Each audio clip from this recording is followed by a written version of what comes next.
Sud Radio, Osez entreprendre, Thomas Binet. Bonjour Thomas. Bonjour Jean-Marie. On parle d'entrepreneuriat comme tous les dimanches sur Sud Radio. Au programme aujourd'hui. Les vacances se profilent, alors on va commencer par une belle saga, la saga des bateaux Beneteau. Et on va recevoir Damien Morin, fondateur de Mobile Club, société de location de smartphones. On va parler technologie, rebond et entrepreneuriat. Et on va terminer en parlant des soft skills ou compétences douces. Ah, une compétence douce, ça c'est intéressant, on verra.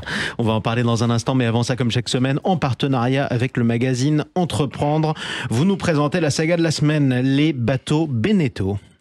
Oui, absolument. Et je vais vous parler effectivement de 1884, puisque c'est la date à laquelle commence cette saga avec Benjamin Beneteau, architecte naval qui va le créer, un chantier naval en Vendée, et qu'il va dédier à la construction de chalutiers à voile. Alors, il va lancer le premier chalutier à moteur en 1910. Son fils unique, André, reprendra l'affaire en 1928 à l'âge de 21 ans, et il développera fortement l'entreprise en bénéficiant des années florissantes d'après-guerre.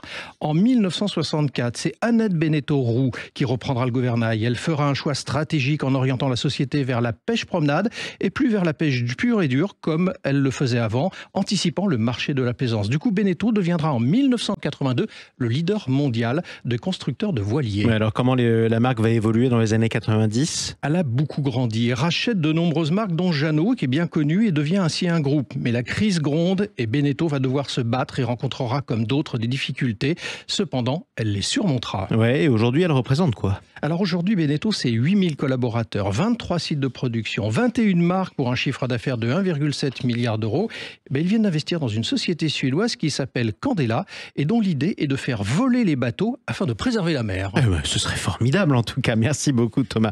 Tout de suite, on accueille votre invité Damien Morin. Bienvenue à vous sur Sud Radio. Merci beaucoup. Vous êtes le dirigeant de Mobile Club, fondé il y a 6 ans, en 2018. C'est le leader du marché de la location de smartphones reconditionnés. Vous êtes l'invité de Thomas Binet. Bonjour Damien Morin. Bonjour Thomas.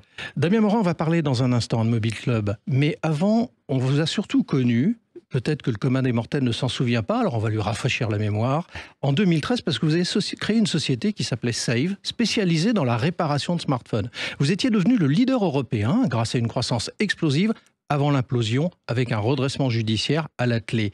Que s'est-il passé ?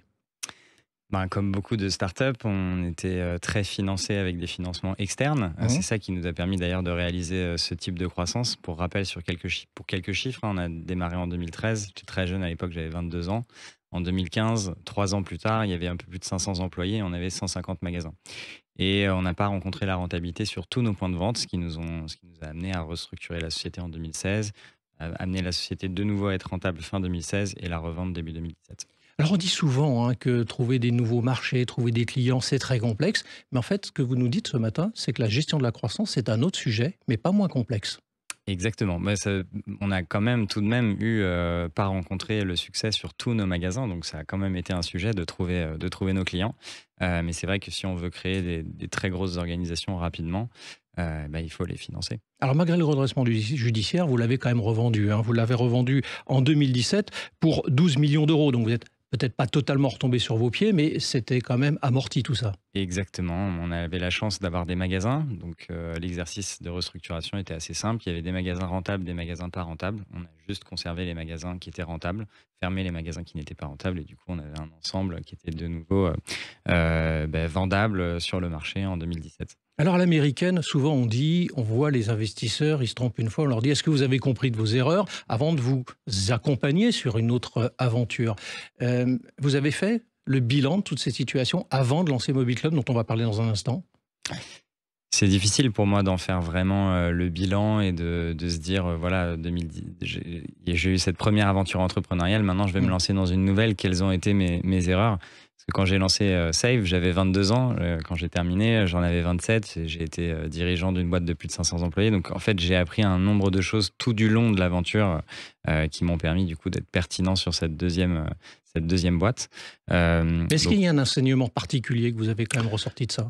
J'ai appris le monde de l'entreprise, en fait, surtout ça. Donc, j'ai appris la gestion, j'ai appris la comptabilité, j'ai appris la stratégie. Au début, j'avais 22 ans, donc je faisais avec mes idées, avec mes envies. Mais c'est vrai que tout est devenu de plus en plus structuré pour nous amener aujourd'hui sur Mobile Club. Et on garde quand même l'énergie pour rebondir, pas pour repartir, peut-être travailler chez quelqu'un d'autre, parce que ça aurait pu être aussi un débouché de votre aventure. Ouais, tout à fait. Je voulais être ouvert d'ailleurs à des potentielles opportunités, mais je n'ai eu aucune offre d'emploi à la fin de Save. Je pense que quand on est entrepreneur, en fait, on est pris pour un entrepreneur. Et ouais, exactement, c'est pas facile en fait d'en sortir, bizarrement. Non, moi j'ai pris beaucoup de plaisir en fait dans l'histoire entrepreneuriale de Save. J'ai pas été échaudé par l'aventure, au contraire. Donc moins d'un an après la vente de Save, j'ai décidé de relancer une nouvelle entreprise. Alors vous avez créé effectivement Mobile Club, ce qui est dans le domaine du smartphone. Donc vous êtes toujours resté dans le même outil, on va dire, pour le dire autrement. Tout à fait. Sauf que là, vous avez décidé de partir sur le créneau de la location de smartphones reconditionnés. Alors pourquoi ce changement? Parce que vous auriez pu repartir sur un autre Save en soi, mais vous êtes resté sur le même créneau, mais en partant sur un petit peu autre chose. Vous avez fait le bilan en vous disant, là, il y a un marché potentiel, c'est ça? Alors, déjà, je ne pouvais pas refaire la même chose, puisque quand on vend sa société, on a une petite période pendant laquelle on ne peut pas relancer un business similaire, ou du moins qui pourrait devenir concurrentiel. Une forme de clause de non-concurrence, j'imagine. Exactement, une clause de non-concurrence, c'est exactement ça. Moi, j'ai bien aimé le marché du smartphone. J'ai trouvé que c'était un marché qui était quand même d'une certaine taille. Finalement, tous les Français ont un smartphone dans la poche. C'est un marché qui, d'ailleurs, est en mutation sur à plein d'égards, notamment sur le marché du reconditionné qui s'est vu vraiment grandir sur ces dernières années. Aujourd'hui, par exemple, en France, il se vend plus d'iPhone d'occasion que d'iPhone neuf. Un petit peu comme les voitures, finalement. Ils se vendent plus de voitures d'occasion que de voitures neuves. Alors justement, vous faites la transition sans le vouloir. Est-ce que ça voudrait dire que tout ce qui est téléphone, voiture électroménager, mobilier également, est-ce que c'est pas devenu le nouveau totem des Français, c'est-à-dire la location plutôt que la possession? J'aimerais bien. C'est encore un marché petit. Il faut être réaliste. Aujourd'hui, nous, je pense qu'on est le plus gros loueur de smartphones d'occasion et neuf réunis. Il n'y a pas beaucoup d'autres initiatives similaires. Et aujourd'hui, les grands distributeurs de smartphones comme des entreprises comme Fnac Darty ou les opérateurs ou peut-être les constructeurs comme Apple eux-mêmes ne proposent pas aujourd'hui encore d'offres de location. Mais quand ces marques-là vont s'emparer de ces nouvelles offres de financement, oui, je pense que ça va devenir... exactement comme pour la voiture, le smartphone va devenir une catégorie de produits qui se consommera beaucoup en location. Ce qui permet d'ailleurs de réduire le coût pour le commun des mortels, c'est-à-dire qu'il n'y a pas beaucoup d'apports, c'est pas payé en une seule fois, donc c'est effectivement, ça pousse à le faire et puis à rester à la page de la technologie, parce que du coup on peut remplacer plus souvent. C'est exactement ça. Alors il y a un premier intérêt côté client qui est en effet de ne pas avoir à débourser l'entièreté du montant du téléphone, qui aujourd'hui parfois avoisine plus de 1 000 euros, 1 200 euros, 1 300 euros, c'est un SMIC un iPhone aujourd'hui. Donc de le payer mensuellement, c'est évidemment plus intéressant pour sa propre trésorerie. On peut du coup insérer dans ce programme de location un certain nombre de services, comme par exemple l'assurance casse-et-vol ou l'évolutivité dont vous faisiez mention, c'est-à-dire la possibilité de changer son smartphone après une certaine période gratuitement et puis de manière facile. On reçoit le nouveau, on renvoie l'ancien, c'est facile d'utilisation. Mais est-ce que la location, c'est pas quelque chose d'un peu générationnel? Est-ce que ça s'adresse pas un peu plus aux jeunes? Et ce qui veut dire que par le changement des générations, c'est comme ça que ça va s'installer? C'est l'offre en elle-même qui est générationnelle. C'est-à-dire que les plus jeunes vont être plus motivés à changer leur smartphone plus souvent pour pouvoir prendre peut-être de meilleures photos, pour pouvoir utiliser encore plus l'objet. Et puis c'est souvent aussi les plus jeunes qui n'ont pas les 1 000 euros, les fameux 1 000 euros pour s'équiper. Alors vous avez levé 8 millions d'euros auprès de 130 business angels et vous réalisez en 2023 17 millions d'euros de chiffre d'affaires avec un prévisionnel à 23 millions d'euros a priori fin d'année. Est-ce que vous avez le sentiment de réparer les problèmes d'avant et du coup de repartir vers un nouveau succès? Oui, c'est un peu ça. Mesuré tout de même, puisque c'est encore, un petit... Exactement. Mais oui, bien sûr, je suis très content de cette deuxième aventure. Merci à vous, Damien Morin. Merci, Thomas. Et je rappelle que vous êtes le dirigeant de Mobile Club. Tout de suite, on explique quelque chose. Bruno, le spécialiste des fournitures et de l'équipement pour les professionnels, présente Sud Radio, Osez entreprendre, les essentiels de l'entrepreneuriat. Allez, on commence avec un barbarisme en anglais que vous allez nous traduire bien plus romantiquement en français. On parle donc de soft skills, ces compétences douces. En français, c'est quoi ? Depuis des années, Jean-Marie, nous voyons émerger des méthodes de management plus ou moins efficaces avec des coachs peut-être plus ou moins inspirés ou inspirants d'ailleurs. Les soft skills définissent les aptitudes personnelles qui permettent à une personne d'interagir efficacement et harmonieusement avec les autres. En fait, vous ne serez pas évalué simplement sur vos compétences techniques, votre savoir-faire, mais sur vos compétences douces, votre savoir-être, car elles contribuent à un environnement de travail positif. Ouais, alors concrètement, ça correspond à quoi au bureau ?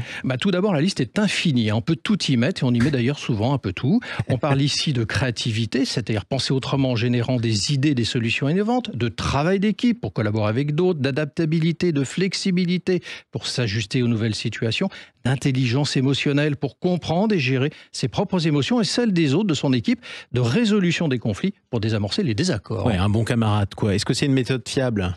C'est bien là où tout le problème réside. Autant les savoir-faire sont quantifiables, évaluables et cartésiens, autant les savoir-être posent question. Car honnêtement, nous voyons que nous avons envie de voir en la personne et ce qu'elle montre de nous.